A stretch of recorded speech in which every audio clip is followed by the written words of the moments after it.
ताला जब अपने नेक और मुखलिस बंदों की मदद करता है तो वो आसमान से फरिश्ते भी भेज सकता है। करप्शन सिर्फ पैसा लूटने को नहीं कहा जाता, बल्कि अपने फ़र्ज़ को बखूबी ना निभाना भी करप्शन की ही एक इकसाम में है। ना तो मैं जियो की नुमाइंदी हूँ और ना ही एयरवे की नुमाइंदी हूँ, मैं अब्दुल और मन्नो की नुमाइंदी हूँ और मैं इन दोनों को हमेशा सपोर्ट करती रही हूँ। To Abdul and Manoj channel, मैं ठीक हूँ और उम्मीद करती हूँ कि आप सब भी बिल्कुल ठीक होंगे। आज आप लोगों को मेरी आवाज़ से काफ़ी खुशी महसूस हो रही होगी। इस खुशी की वजह सिर्फ एक है, जो मैं भी आप भी जानते होंगे लेकिन अभी वाकिफ़ नहीं होंगे, तो थोड़ा सस्पेंस मज़ीद क्रिएट करते हैं। अभी आप लोग हमारा थोड़ा सा वेदर देखें कि वेदर बेहद खूबसूरत हो रहा है आसमान पे, लेकिन इस खूबसूरत वेदर में अगर थोड़ी सी हवा चल जाए तो क्या ही मज़ा आ जाए। तो इस बेहद खूबसूरत मौसम को इंजॉय करते हैं, कुछ और सियासत की बात भी कर लेते हैं। कल ही आप लोग जानते हैं कि नून लीग और पीटीआई का अच्छा खासा इलेक्शन हुआ, जिसमें पंजाब के इलेक्शन की मैं बात कर रही हूँ। जैसे पीटीआई फतेहयाब होगी, यानी इमरान खान साहब को एक दफ़ा फिर अच्छा खासा चांस मिल गया है वज़ीर आज़म बनने का। इस बात से बहुत लोग खुश भी हैं और बेहद लोग उदास भी हैं, लेकिन मैं आपको, मेरी आवाज़ से आपको लग ही रहा होगा कि मैं उन खुश लोगों में से हूँ जो कि बेहद ज़्यादा खुश हैं। हक़ को बातिल के मार्के में खुदा हमेशा हक़ के साथ रहा है, हमेशा हक़ की जीत हुई है और बातिल को हमेशा शिकस्त याब होना पड़ा है। ये बात मैं आज की नहीं करी, बल्कि अगर हम अपनी तारीख़ में चले जाएं तो ग़ज़वे बदर की बात करते हैं, जब मुसलमान मुजाहिदीन की तादाद सिर्फ़ और सिर्फ 313 थी और काफ़िरों की तादाद 1000 थी। लेकिन अल्लाह ताला ने मुसलमानों को फतेहयाब करवाना था, तो उसने फ़रिश्तों की मदद भेजी और हक़ को जिता दिया। इस बात से ही ज़ाहिर होता है कि अल्लाह ताला जब अपने नेक और मुखलिस बंदों की मदद करता है तो वो आसमान से फ़रिश्ते भी भेज सकता है, क्योंकि उस दिन हज़रत मोहम्मद सल्लल्लाहु अलैहि वसल्लम को फतेहयाब करवाने का मकसद ये था कि पूरी आलम दुनिया पर और आने वाले तमाम मुसलमानों पर इस बात को ज़ाहिर कर दिया जाए कि चाहे हक़ और सच के साथ कम लोग ही खड़े हों, लेकिन फिर भी फ़तह हमेशा हक़ और सच की ही होती है।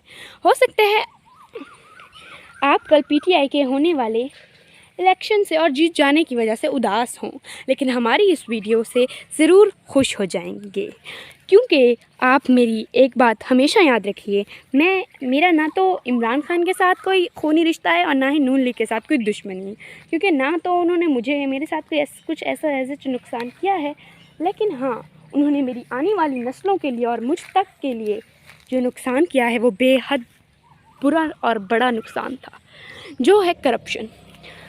करप्शन के लफ्ज़ से आज कौन नहीं जानता, बच्चे बच्चे को पता है कि करप्शन क्या है। करप्शन हमारे मुल्क का लूटा हुआ पैसा, माल और दौलत है, जो गैर कानूनी तरीके से इस मुल्क से बाहर ले जाया जाता है। करप्शन सिर्फ पैसा लूटने को नहीं कहा जाता, बल्कि अपने फ़र्ज़ को बखूबी ना निभाना भी करप्शन की ही एक इकसाम में है। और आप लोग जानते हैं हमारी सियासत में करप्शन का लफ्ज़ बहुत ही आम समझा जाता है। मुल्क को लूटना कोई बहुत बड़ी बात नहीं समझी जाती। मुल्क लूटने वाले बार बार सियासतदान बनते रहे, बार बार अपनी हुकूमत आती रही और बार बार लोगों ने उन्हीं को चुना अपना सियासतदान। हम बात कर रहे हैं नून लीग के नवाज़ शरीफ की। क्या है ना, सियासत पहले तो नवाज़ शरीफ से शुरू हुई और फिर शहबाज शरीफ पर आकर ठहरी। अभी 3 दफ़ा नवाज़ शरीफ साहब वज़ीर आज़म बन चुके थे, इसलिए अब उनको मौका नहीं मिल सकता था। तो अवाम ने देखा कि अदम एतमाद से, पैसों से, नोटों से कई सारी नशिस्तें ख़रीदी गई। आप ये बात तो खूब वाकिफ़ होंगे और इसका हमारी टीवी पर भी काफ़ी देर तक ब्रेकिंग न्यूज़ तक बनती रही थी। अगर आप एयरवे से वाकिफ़ हैं तो ये बात से ज़रूर ही वाकिफ़ होंगे, लेकिन अगर आप जियो से भी वाकिफ़ हैं तो भी वाकिफ़ होंगे, लेकिन ख़रीदने वाली बात से वाकिफ़ नहीं होंगे। ना तो मैं जियो की नुमाइंदी हूँ और ना ही एयरवे की नुमाइंदी हूँ, मैं अब्दुल और मन्नो की नुमाइंदी हूँ और मैं इन दोनों को हमेशा सपोर्ट करती रही हूँ। तो इसलिए मैं यही कहूँगी कि जिसका हमें हमेशा हक़ को सच का साथ देना चाहिए, पहले चीज़ों को जानना चाहिए, फिर उनके बारे में तफसीलन बात भी करनी चाहिए और अपने साथ रहने वाले लोगों को भी इसके बारे में समझाना और बताना चाहिए, क्योंकि ये मेरी ज़िम्मेदारी थी आप लोगों को ये बात समझाना और बताना कि हक़ व बातिल के मार्के में खुदा ताला जंग बदर की तरह 313 मुजाहिदीन के साथ भी फ़तह दिलवा सकता है, तो वो करोड़ों की आवाम में लाखों लोगों के साथ भी इमरान खान को फ़तह दिलवा सकता है।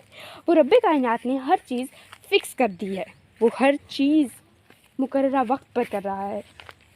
वो जानता है अदम एतमाद का वोट आया, इमरान खान को पहली दफ़ा पाकिस्तानी सियासत में पहली दफ़ा किसी वज़ीर आज़म को अदम एतमाद के ज़रिए हटा दिया गया। रात को 12 बजे अदालतें खुली, वो सब आप जानते हैं। मैं दोबारा दोहरा कर आप लोगों को मज़ीद बोर नहीं करना चाहती, क्योंकि हम इन बातों को कई बार अपनी टीवी पर सुन चुके हैं। अदम एतमाद का वोट आया, इमरान खान को हटा दिया गया उन्हीं के ही अपने लोगों की वजह से। उन्हीं के अपने ही लोगों ने उनके ख़िलाफ़ अदम एतमाद दिए, वोट डाले और उन्हीं को ही हटाया। मैं किसी की क़यादत करूँगी और अचानक मुझे उसमें इतनी बुराइयाँ नज़र आने लग जाएंगी कि मैं कहूँ नहीं नहीं ये तो बहुत ही बुरा है, मुझे तो अब इस बात का ख़्याल आया कि ये तो बुरा है। तो ऐसा नहीं हो सकता। बाज़ दफ़ा बात रकम और पैसे की भी हो जाती है।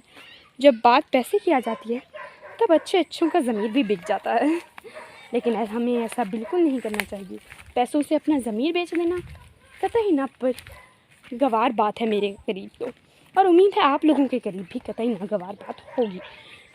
तो हम ऐसे लोगों के क्यों अपना लीडर और हुक्मरान समझें जो पैसों से कुर्सी ख़रीद भी सकते हैं और पैसों तक के लिए कुर्सी बेच भी सकते हैं।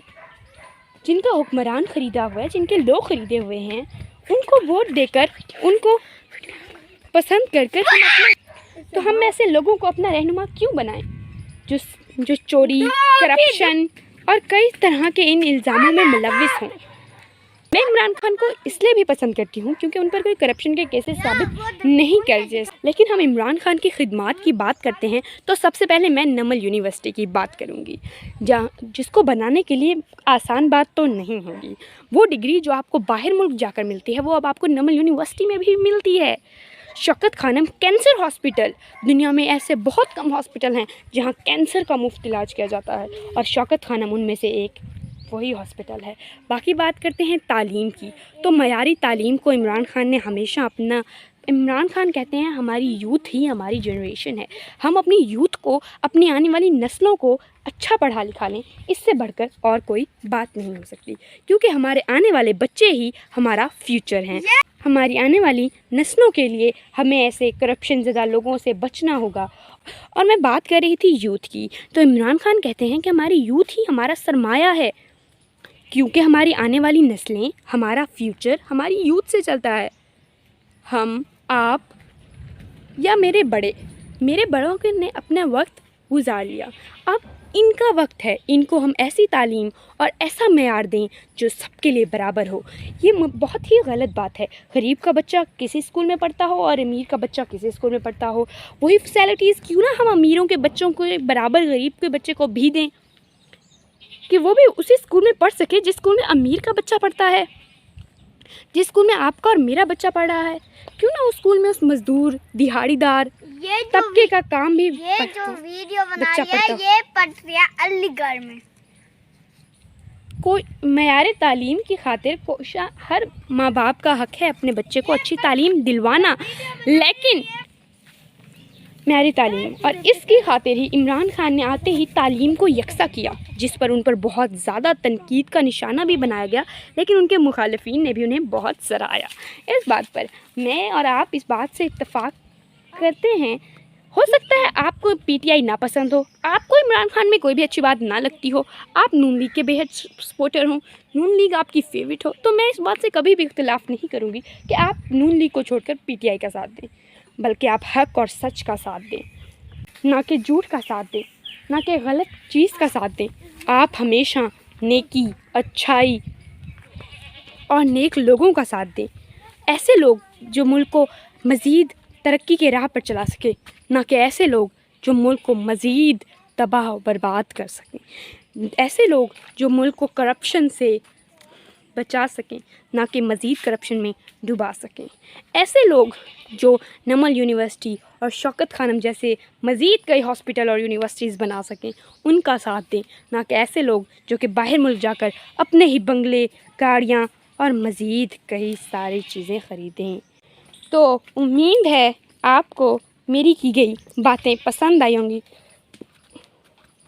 और आप इन पर अमल ज़रूर करेंगे, क्योंकि अगर हमारी कोई भी बात बुरी लगी हो तो मुझे दरगुज़र कीजिएगा, क्योंकि दरगुज़र करने वालों को अल्लाह सुब्हानहू व तआला बहुत ज़्यादा पसंद करते हैं। और हमारे हज़रत मोहम्मद सल्लल्लाहु अलैहि वसल्लम भी बहुत ज़्यादा इस बात के बारे में बता कर गए हैं कि दरगुज़र करना, सब्र करना